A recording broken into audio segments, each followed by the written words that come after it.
చిన్న గోధుమల పులిహార ఇప్పుడు నేను తయారు చేసి చూపించబోతున్నాను. ఈ చిన్న గోధుమల్ని మనం బుల్గురు గోధుమలు కూడా అనుకోవచ్చు అన్నమాట. ఏమేమి తెచ్చుకున్నారంటే సో ముందుగా నూనె, ఆవాలు, జీలకర్ర, పచ్చిశనగపప్పు, కరివేపాకు, ఎండుమిరపకాయలు, చిటికెడు పసుపు, పచ్చిమిరపకాయలు, వేరుశనగ పప్పు, జీడిపప్పు నేను అడిగినప్పుడు ఇస్తాను. కిచెన్ లో జీడిపప్పు మొత్తం కానిచేస్తుంది ఈమెనే. ఓకే.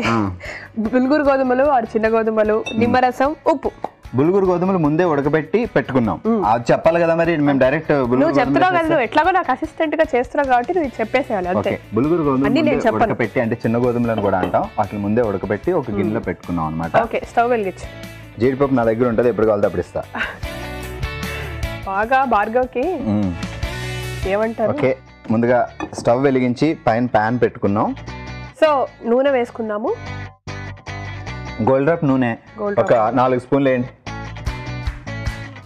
1 2 చాలు. 4. ఫస్ట్ టైం నువ్వు చెప్పింది పాటిస్తున్నాను. ఓకే, సో తర్వాత స్పూన్ ఇస్తా. నూనె కొంచెం వేడైన తర్వాత, కొంచెం అయిన తర్వాత కొంచెం అవ్వాలి వేడి. ఆవాలు వేసేటప్పుడు కొంచెం ఇలా జాగ్రత్తగా దూరంగా ఫేస్ అక్కడ పెట్టేయకూడదు అనమాట. ఇలాంటివి కూడా చెప్పాలి గురుగారు మీరు. నువ్వు చెప్తున్నావు కదా, ఇంకా నేను ఎందుకు, నువ్వు అసిస్టెంట్ గా చేస్తున్నప్పుడు అన్ని నేను ఎందుకు చెప్పి ఎనర్జీ నేనే చేస్తున్నా కదా. సో కొంచెం కొద్దిగా ఆవాలు చాలు. తర్వాత జీలకర్ర. జీరా అంటారు కదా. జీరా అంటారు కానీ మనం జీలకర్ర అనుకున్నాను. జీలకర్ర చాలు. సో కరివేపాకు ముందేనా, దూరంగా జరగండి. కరివేపాకు వచ్చినప్పుడు పిల్లలు ఉంటే వాళ్ళని పక్కకు పంపి, పులిహార కాబట్టి కొంచెం ఎక్కువ వేసుకోవచ్చు. ఓకే, అలా తూలుతూ ఉన్నప్పుడు అవి చిట్టపెట్టాను కూడా అలా మూత పెట్టేసుకుంటే అది చప్పుడు రాదు. కాసేపటికి అది కామ్ అయిపోద్ది అలాగే. సో ఇప్పుడు పచ్చిశనగపప్పు,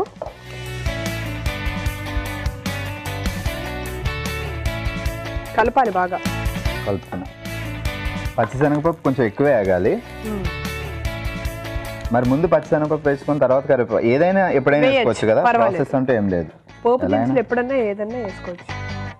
సో బాగా కలుపు. అంత సుకుమారంగా కలిపితే కుదరదు. పోపు దినుసులు కూడా ఓ బర్రా బర్రా అని కలుపుతారా? ఇప్పుడే బాగుంటుంది. సో ఇప్పుడు ఎండుమిర్చి ఇట్లా వేసేసుకోకూడదు, కొంచెం ఇట్లా తుంపుకుని వేసుకోవాలన్నమాట.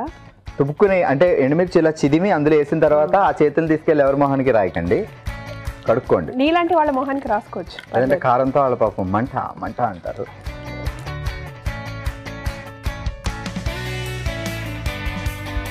చాలు. ఆవాలు పైకి వేగిన తర్వాత అలా బయటికి తూలుతూ ఉంటాయి. సో ఇప్పుడు జాగ్రత్తగా చిటికెడు పసుపు, చిటికెడు పసుపు జాగ్రత్తగా వేయాలి, స్పూన్తో వేస్తే మొత్తం పడిపోద్ది. ఇప్పుడు మనం తరిగి పెట్టుకున్న పచ్చిమిర్చి ముక్కలు. ఎండుమిర్చి చేస్తాం కదా, 2 వేయాలా? పచ్చిమిర్చి సిమ్లో పెట్టేసుకోవచ్చు, ఇది నల్లగా అయిపోతుంది. సిమ్లోనే పెట్టేసా. ఎండుమిర్చి పచ్చిమిర్చి 2 వేయాలి పులిహార కాబట్టి. సో ఇప్పుడు మన వేరుశనగ గుళ్ళు అవి ఇంకా ముందు వేసేస్తే ఇంకా బాగా ఎగుతాయి. ఇన్ని వేరుశనగ గుళ్ళు వేసుకున్నప్పుడు కొంచెం ముందే వేసేసుకుంటే అవి బాగా ఎగుతాయి, లేదంటే మిర్చి మాడిపోద్ది. అందుకని ముందే వేరుశనగ గుళ్ళు వేసేసుకోవచ్చు. ఓకే, ఇంకా కొంచెం వేగడానికి మూత పెట్టినా. ఇది కొంచెం వేగడానికి కొంచెం మూత పెట్టేసి. సో మూత పెట్టడం వల్ల మగ్గినట్టు చక్కగా వేగుతాయి అనమాట. సిమ్లో పెట్టేసుకొని మూత పెట్టుకోండి, మీకు టైం ఉంటే కొంచెం ఒక 2-3 మినిట్స్ అలా వేగిపోతూ ఉంటుంది. సో భార్గవ్, నువ్వు చాలా రకాల పులిహారలు తినుంటావు, బట్ ఇవాళ తినబోయేది చాలా కొంచెం స్పెషల్గా, ఎందుకంటే నేను చేశాను కాబట్టి. ఆరోగ్యానికి ఆరోగ్యం, రుచికి రుచి, అదే భయపడుతున్నా. సో అవన్నీ విన్నప్పుడు చూసినప్పుడు అదే ఆరోగ్యానికి బాగానే ఉంటుంది అని, కానీ మా గురువు గారు తయారు చేస్తున్నారు కదా, అందుకే కొంచెం భయంగా ఉంది. అన్ని ఇలానే అంటాడు. అసలు ఫస్ట్ అవగొట్టేదంతా భార్గవే అనమాట, అది మా జనాలకు అర్థం కావట్లేదు. సో ఓకే, ఇప్పుడు మన చిన్న గోధుమలు వేసేద్దాం. ముందే ఉడకబెట్టి పక్కన పెట్టుకున్న బుల్గురు గోధుమలు అనొచ్చు, చిన్న గోధుమలు అనొచ్చు, మీకు ఎలా అయినా. మిల్లెట్స్లో ఇది ఒక రకం అనమాట.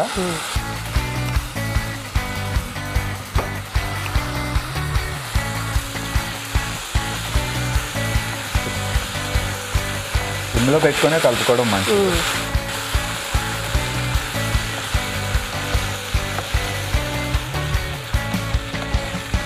మామూలుగా మనం వైట్ రైస్ తోటి అన్నం తోటి పులిహార తయారు చేసుకుంటూ ఉంటాము.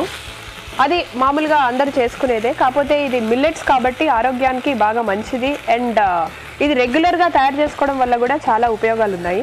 నాకు తెలిసి మనం వాటర్ లో ఉడకబెట్టేసాం కదా, ఆ వాటర్ అంతా అలా మగ్గిపోయే వరకు కొంచెం కలుపుతూ ఉండాలి, టేస్ట్ అనేది బాగా వస్తుంది అనమాట. ఒక పని చేద్దాం. సో ఆల్మోస్ట్ అంతా ప్రాసెస్ అంతా ఎండింగ్ వచ్చింది కాబట్టి అది కొంచెం మగ్గడానికి మూత పెట్టేద్దాం. సో ఇది మగ్గుతూ ఉంటుంది. ఓకే భార్గవ్ అయిపోయింది, రెడీ అయిపోయింది. ఇంకా దాచుకుని జీడిపప్పు ఇచ్చేయాలి లాస్ట్ లో. జీడిపప్పు నేను అలంకరిస్తా దాన్ని అందంగా. స్పూన్ కావాలా? స్పూన్ కావాలి. సో ఇప్పుడు దీనిలో మనం ఉప్పు వేసుకుందాం. ఓకే. అరే ఇప్పుడు దాకా ఉప్పు వేయలేదు కదా? ఉప్పు వేయలేదు, లాస్ట్కి వేస్తాం. ఉప్పు వేసి కొంచెం. పులిహోర అంటే పుల్లగా ఉండాలి, చింతపండు వేయలేదు. సో ఇది మనం చింతపండుతో చేసుకోవట్లేదు, ఆవేశం వద్దు. ఓకే. నిమ్మరసంతో వేసుకో. పులిహోరని నిమ్మరసంతో చేసుకోవచ్చు, చింతపండుతో తయారు చేసుకోవచ్చు. చింతపండు పులిహోర అంటారు, నిమ్మరసం పులిహోర అంటారు. ఇది మనం నిమ్మరసం చిన్న గోధుమల పులిహోర అని కూడా అనుకోవచ్చు. సో బాగా కలపాలి. ఏం కలుపుతా అంత సుకుమారంగా కలపకూడదు అని ముందు నుంచే చెప్తూనే ఉన్నాను. ఆ మాట వింటావు నువ్వు? అంటే మరి గిన్నె అడుగుది ముక్కలు వచ్చేసి అందులో మిక్స్ అయిపోద్దామో అని రేంజ్లో కలిపేస్తుంటే లేదు, అలా అవ్వనివ్వను నేను. ఓకే. సో లాస్ట్ లో కావాల్సినంత ఉప్పు మనం మొదట్లో వేసుకోవచ్చు, లాస్ట్ లో కూడా వేసుకోవచ్చు. తగినంత ఉప్పు, తర్వాత నిమ్మరసం. ముందే నిమ్మకాయలని రసం పిండి అందులో పిక్కలు అవి రాకుండా పక్కన పెట్టేసి ఆ రసం పక్కన పెట్టుకొని ఆ రసం కలుపుకున్నాం అనమాట. సో మిల్లెట్స్ కాబట్టి కొంచెం ముద్దగా అవుతుంది. ఇలా ముద్దగా అవ్వకుండా ఉండాలి అంటే మనం ముందుగా ఉడికించి పెట్టుకున్న మిల్లెట్స్ ని పిండి వేసుకోవాలన్నమాట. అంటే పిండి అంటే అందులో పిండి వేయడం కాదు, వాటిని నీళ్ళు లేకుండా పిండి పక్కన పెట్టుకొని అవి తీసి ఇందులో వేసుకోవాలి. సో ఇప్పుడు ఒక ప్లేట్ ఇచ్చేసి ఒక స్పూన్ ఇచ్చేసి ఇప్పుడు మనం సర్వింగ్ ప్లేట్ లోకి తీసుకుందాం దీన్ని.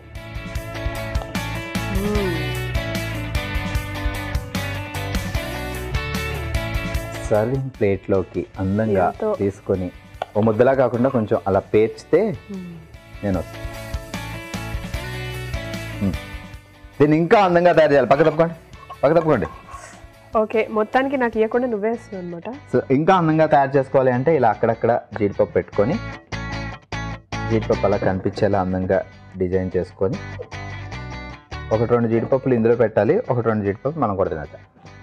మనం కూడా తినచ్చు. నువ్వు తినేస్తే పక్కన పెట్టేస్తే నాకు కూడా ఒకటి ఇవ్వాలి. ఏంటో. ఓకే. సో ఆ లుక్ వచ్చేసింది. ఎంతో రుచికరమైన, ఎంతో టేస్టీగా ఉండే మన చిన్న గోధుమల పులిహోర రెడీ అయిపోయింది. మరి దీన్ని మేమిద్దరం టేస్ట్ చేసే ముందు దీనికి కావాల్సిన పదార్థాలు అండ్ ఎలా తయారు చేసుకోవాలో మరొకసారి చూసేద్దాం.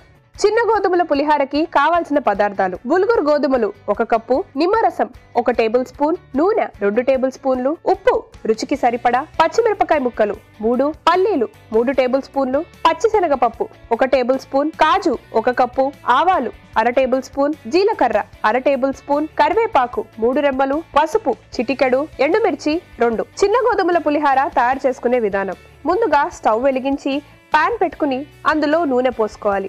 ఆ తర్వాత అందులో ఆవాలు, జీలకర్ర, కరివేపాకు, పచ్చిశనగపప్పు, ఎండుమిర్చి, పసుపు, పచ్చిమిరపకాయ ముక్కలు, పల్లీలు వేసి బాగా కలుపుకోవాలి. కలుపుకున్నాక మూత పెట్టేసుకుని కాసేపు వేయించుకోవాలి. ఆ తర్వాత అందులో ఉడికించిన చిన్న గోధుమలను వేసి బాగా కలుపుకోవాలి. మరి కాసేపు అయ్యాక ఉడికించుకుని తగినంత ఉప్పు వేసి నిమ్మరసం వేసి బాగా కలుపుకుని సర్వింగ్ బౌల్లోకి తీసుకుంటే ఎంతో రుచిగా ఉండే చిన్న గోధుమల పులిహోర రెడీ.